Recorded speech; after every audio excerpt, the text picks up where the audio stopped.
La nuit tombe paisiblement. Un serpent trouve son chemin dans une menuiserie. Alors que les ondulations de son corps parcourent le sol, il se coupe contre la lame tranchante d'une scie. Le serpent se dresse et frappe violemment la lame dentelée.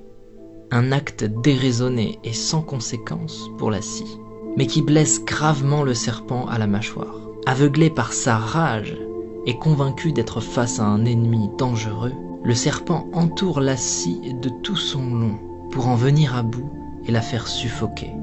Une nouvelle attaque sans incidence sur l'ennemi, un ennemi pourtant sans conscience, vainqueur malgré lui d'un combat sans adversaire. Le serpent se tue lui-même sous l'effet de sa propre étreinte contre une lame aiguisée et apathique.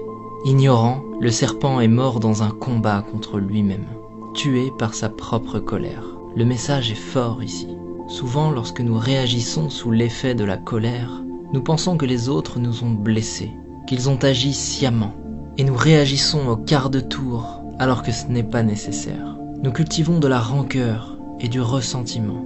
Parfois même nous espérons la souffrance d'une autre personne.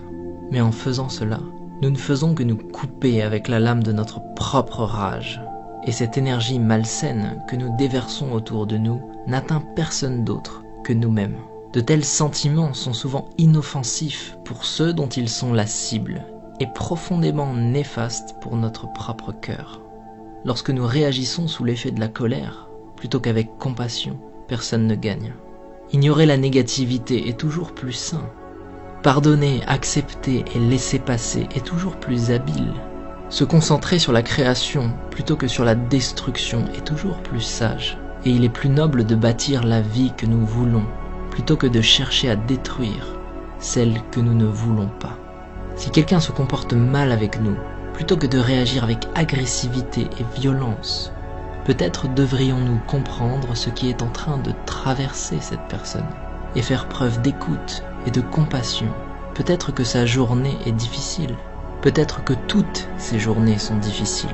Lorsque nous regardons les choses avec une nouvelle perception, il est plus facile d'avancer, de laisser toutes les énergies négatives derrière nous, d'abandonner ce qui n'est pas constructif pour notre futur et de simplement laisser passer.